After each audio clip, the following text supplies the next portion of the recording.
خلال حلقتنا لهذا اليوم سنسلط الضوء على جليل بن عبد الله، مهاجر مغربي اختار وجهة فرنسا لإتمام دراساته العليا في الهندسة بعد حصوله على البكالوريا في العلوم الرياضية، وهو اليوم مدير شركة صناعية، وسيحدثنا أكثر عن أهم خدماتها من خلال هذا الريبورتاج.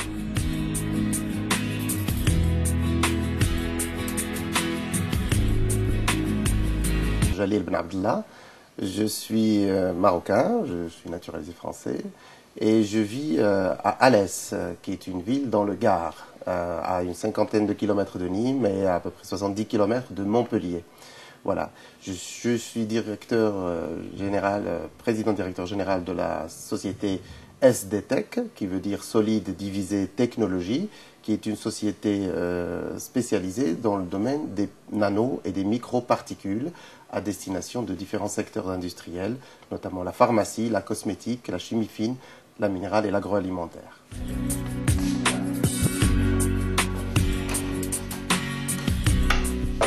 Il y a ici un certain nombre de machines pour la micronisation des poudres, avec la possibilité de réduire la taille des particules jusqu'à quelques microns.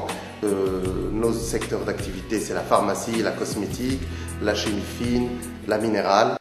SDTech est une société qui a à peu près 11-12 ans, qui a été créée en 2000 par Aziz Aïtamer et moi-même, qui est un ami marocain de longue date, depuis plus de 30 ans. Nous sommes venus en France après le baccalauréat sciences mathématiques à lycée Moulay Abdallah et nous avons fait les classes préparatoires à Clermont-Ferrand. Suite à ces classes préparatoires, nous avons intégré l'école des mines d'Alès pour devenir ingénieur en matériaux. Et suite à cela, on a fait un DEA et un doctorat à l'université de Montpellier pour devenir docteur spécialiste en génie des procédés et notamment en génie particulaire. Donc la spécialité, ce sont toujours les poudres ultra fines.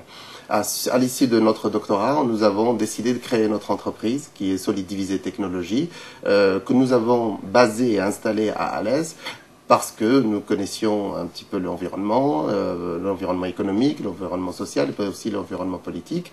Et nous avons des laboratoires ici à l'école des mines qui sont spécialisés dans nos domaines. Nous avions aussi le soutien de toute la structure, chambre de commerce, agence de développement économique et agglomération. Donc nous avons relevé le challenge d'installer cette société très technique et très technologique ici même dans un département qui en avait besoin.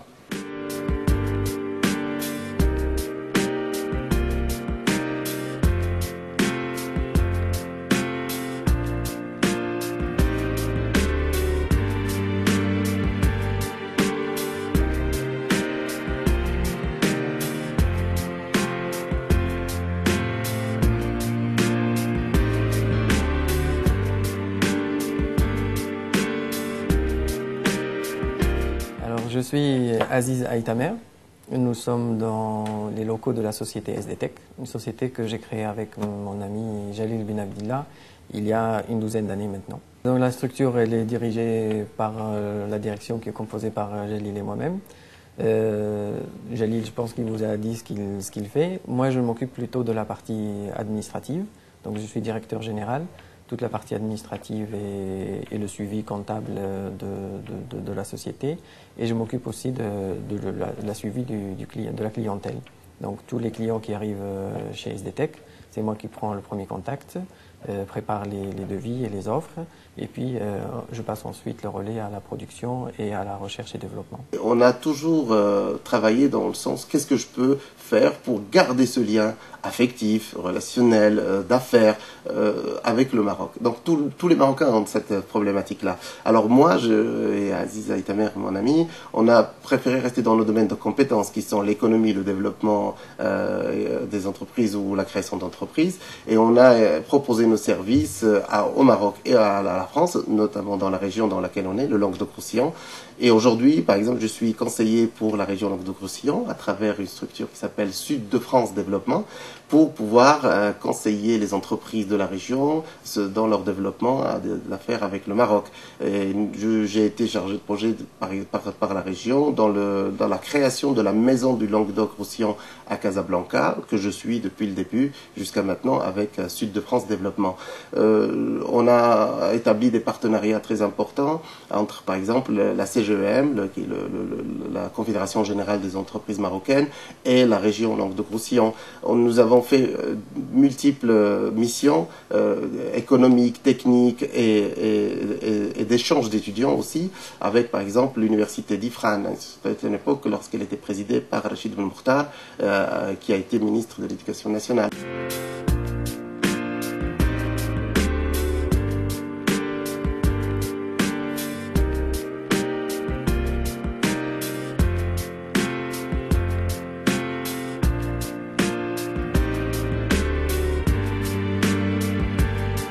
Le Maroc est en train de changer, a beaucoup bougé, a beaucoup évolué depuis 10 ans, depuis 15 ans, et que nous sommes tous en attente de décisions majeures, importantes, qui vont peut-être avoir un effet direct sur la vie des gens, sur la grande majorité des Marocains qui sont dans l'attente de décisions importantes pour leur emploi, pour l'amélioration de leurs conditions de vie, de la vie de tous les jours. Et nous sommes nous-mêmes préoccupés par cela et on suit ça avec beaucoup d'attention. J'ai l'ambition d'investir au Maroc. Je travaille déjà en tant que société, on travaille avec des grands groupes comme Menagim, comme l'OCP, comme la Farge Maroc. Nous avons même installé une unité de production à Gmassa pour la micronisation d'oxyde de cobalt. Nous collaborons avec le Maroc depuis quelques années, mais nous avons décidé de renforcer cela en créant carrément SDTech Maroc pour pouvoir être au plus près du marché, pour pouvoir être un collaborateur et un interlocuteur immédiat des entreprises marocaines, notamment dans le domaine de notre expertise, donc les nano et les microparticules, mais aussi dans le domaine de la formation et de l'expertise et l'accompagnement des entreprises dans ces projets-là. Donc, là, par exemple, ça c'est un microniseur, c'est une technologie qu'on appelle le GDR comprimé. Donc c'est un microniseur qui permet de pulvériser les poudres pour pouvoir arriver à des tailles de particules jusqu'à l'ordre de 1 micron. Donc on est capable de faire des coupures très précises selon le cahier des charges du client et on peut arriver donc à un diamètre médian autour de 1, 2, 3 microns pour n'importe quel produit, quelle que soit sa dureté et quelles que soient ses caractéristiques techniques. Dans chaque box ici, qui sont des salles grises ou des salles propres, nous avons une technologie différente.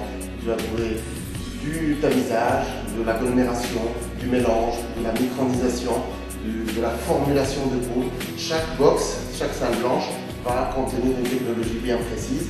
Et donc vous avez un binôme ingénieurs-techniciens qui vont venir, qui maîtrisent cette technologie et qui vont pouvoir travailler pour répondre aux cahiers des charges des clients. Je ne peux pas nier qu'il y a des obstacles pour des étudiants étrangers. Il y a d'abord l'obstacle administratif, des papiers, de la régularisation, de la carte de travail, de la carte de séjour, etc.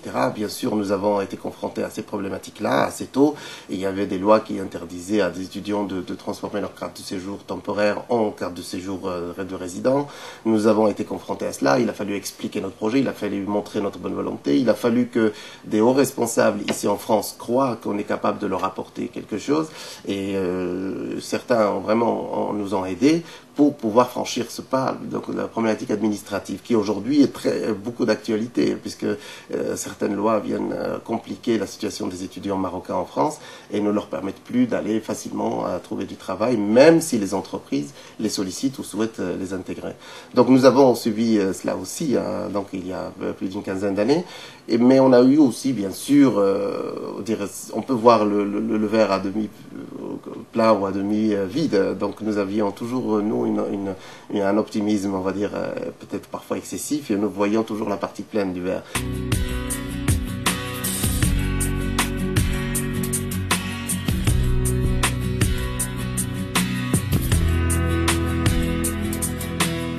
La création d'entreprise ou de la création d'activités, quelle qu'elle soit, moi je me permets très peu de conseils, mais seulement un un, mais quand même, parce que maintenant, avec un petit peu d'âge, on peut se permettre de donner des conseils à des plus jeunes. C'est celui de ne pas tenir compte de la notion d'échec, parce que, en fait, c'est ça qui annihile beaucoup d'initiatives. L'échec dans nos sociétés, que ce soit d'ailleurs au Maroc ou en France, est un phénomène terrible. Ça veut dire que la peur de l'échec vous empêche de créer, de proposer, de réaliser des rêves, des projets, des choses très, très, très structurantes. Pourquoi ? Parce que l'échec chez nous est un échec qui peut se transformer tout de suite en un échec personnel, mais aussi familial, aussi sociétal. Il faut, quand on échoue, on doit disparaître, changer de vie, changer de lieu, changer de métier, changer d'entreprise, tout ça. Donc, par anticipation, souvent, les jeunes ne vont pas se lancer dans la création d'entreprise ou dans la création d'idées, qu'elles soient artistiques ou autres, donc quel que soit le domaine, par cette crainte de l'échec et les conséquences de l'échec au niveau de la famille, de la société, etc.